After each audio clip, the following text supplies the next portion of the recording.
Saat ini kita melihat bagaimana relawan Yohanes Baswedan sangat panik mendengar berita bahwa orang ini diduga melakukan tindak pidana korupsi bantuan sosial pada tahun 2020.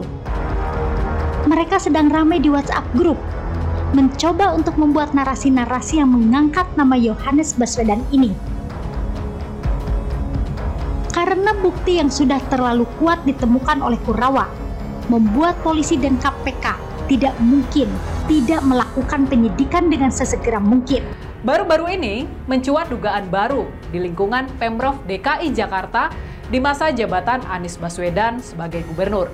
Sebagaimana yang dibongkar oleh aktivis media sosial @Kurawa atau Rudy Valinka, dugaan kasus korupsi ini terkait bantuan sosial di masa COVID-19 tahun 2020 dengan nilai fantastis yang mencapai 2,85 triliun rupiah. Selama Anies kemarin pura-pura jadi gubernur di Jakarta, Jakarta nggak bangun masjid satu pun seperti Ridwan Kamil. Kena ya.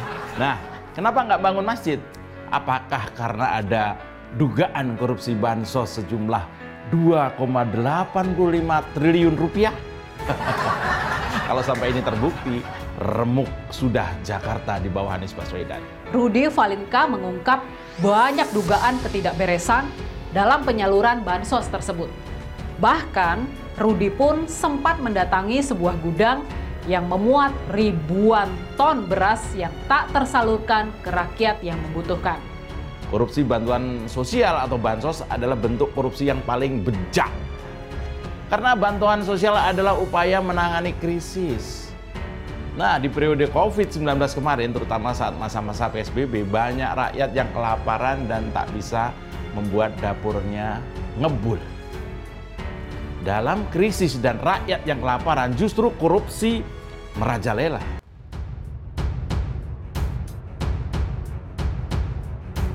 Viral bukti dugaan korupsi beras bansos DKI di era Anies Baswedan, John Sitorus, buzzer Yohanes sedang dikdukser. Pegiat media sosial John Sitorus menanggapi viralnya penemuan bukti dugaan korupsi bantuan sosial COVID-19 berupa ribuan ton beras rusak ditimbun dalam sebuah gudang.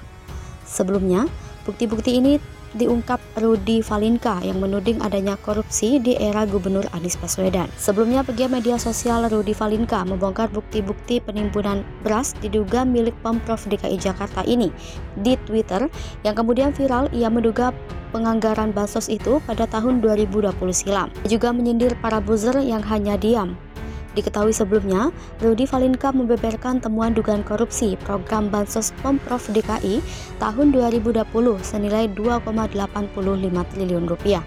Dia mengatakan semua berawal dari informasi whistleblower yang mengabarkan adanya penimbunan beras bansos milik Perumda Pasar Jaya tahun anggaran 2020 yang masih tersimpan di gudang sewaan di Pulau Gadung. Latar belakang bansos DKI tahun 2020 itu, kata dia, untuk penanggulangan dampak COVID-19 yang terjadi di Jakarta yang diambil dari APBD DKI senilai 3,65 triliun rupiah dalam bentuk paket sembako. Dia menyebut Dinas Sosial DKI menunjuk 3 rekanan terpilih untuk menyalurkan paket sembako senilai 3,65 triliun rupiah lewat Perumda Pasar Jaya, PT Food Station, dan PT Trimedia Imaji Rekso Abadi. Lebih lanjut kata dia, tidak ada alasan spesifik mengapa Dinsos DKI memberikan porsi yang sangat besar kepada Pasar Jaya. Rudy juga mengungkit soal pernyataan Gubernur DKI saat itu soal Bansos 2020 yang katanya ada daging sapi yang menurut Rudy bohong. Dia mengaku telah mendapatkan informasi lokasi gudang penyimpanan beras Bansos milik Perumda Pasar Jaya. Ketika meluncur ke TKP lokasinya di kawasan industri Pulau Gadung Jaktim, gudang ini konon disewa oleh Pasar Jaya yang sangat sunyi dijaga oleh security. Beras bansos milik DKI ini rusak atau membusuk, bahkan untuk hewan sekalipun sudah tidak layak. Jamur kuning hingga menghitam jika kita buka karung-karung yang ditumpuk ini. Sesuai dengan mata anggaran bansos COVID 2020, seharusnya beras-beras ini disalurkan sepenuhnya kepada warga DKI di tahun 2020 sampai 2021. Yang lalu sampai sekarang kita masih heran mengapa dibiarkan ditumpuk di gudang sewaan seperti ini. Selain itu, dia menemukan dokumen-dokumen berharga terkait pengadaan bansos Perumda Pasar Jaya ini. Temuan dugaan adanya kesalahan administrasi yang dilakukan saat penyaluran bansos di poin 2 Kap A, kata dia, menyatakan adanya istilah senilai 150 miliar rupiah karena banyak modus seperti double surat jalan. Aparat penegak hukum sudah seharusnya bergerak dengan temuan A ini hanya untuk kesalahan prosedural saja. A sudah katakan adanya kebocoran 150 miliar rupiah. Lebih jauh, kata dia, uang bansos 2020 senilai 2,85 triliun rupiah ini direncanakan untuk dibagikan dalam bentuk 15 juta paket sembako dan diberikan dalam 11 tahap selama tahun 2020. Melakukan analisa vendor yang ditunjuk Perumda Pasar Jaya, hasilnya mengejutkan. Vendor-vendor bansos DKI 2020 ini berjenis usaha, paling pengelola parkir, tukang AC, SPBU sampai kontraktor bangunan. Total pengadaan beras untuk bansos DKI 2020 sebanyak 14.980 paket A, fokus di supplier pengadaan berkas karena melihat sektor ini paling mudah dibagi-bagi ke orang-orang terpilih.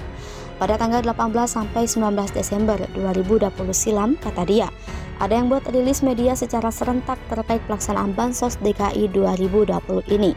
Alih-alih memeriksa bansos DKI 2020, malah yang ada KPK memberikan penghargaan kepada Dirut Pasar Jaya di tahun 2021. Heboh dugaan korupsi bansos COVID DKI 2020, BPBUMD jelaskan soal beras. Dugaan korupsi program bantuan sosial Pemprov DKI Jakarta untuk penanganan COVID-19 pada 2020 silam senilai 2,85 triliun rupiah ramai dibahas di media sosial. BPBUMD DKI Jakarta meluruskan soal kabar penimbunan beras bansos COVID-19 tahun 2020 di gudang Perumda Pasar Jaya.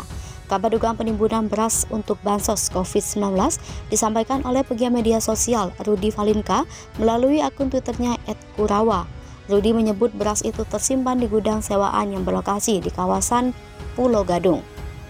Rudy menyebut pada 2020 silam, Dinas Sosial DKI Jakarta menunjuk 3 perusahaan untuk menyalurkan paket sembako, yaitu Perumda Pasar Jaya, PT Food Station, dan PT Trimedia Imaji Rekso Abadi. Adapun nilai kontrak Perumda Pasar Jaya untuk penyaluran 11 tahap sebesar 2,85 triliun rupiah.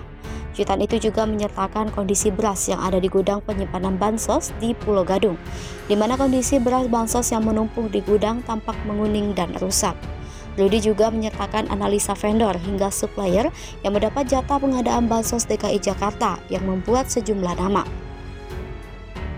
Penjelasan BPBUMD DKI, PLT Kepala BPBUMD DKI Jakarta, Fitria Rahadiani, mengatakan pihaknya telah berkoordinasi dengan Perumda Pasar Jaya terkait kabar penimbunan beras di gudang miliknya.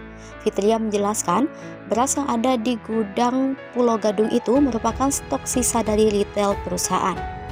Fitria tidak menjelaskan secara rinci mengenai kondisi stok beras tersebut. Dia hanya menyampaikan nantinya pihaknya akan melakukan lelang pada akhir bulan ini. Detik.com telah berupaya menghubungi Direktur Utama Perumda Pasar Jaya, Tri Prasetyo. Namun hingga berita ini diturunkan, yang bersangkutan tak merespon.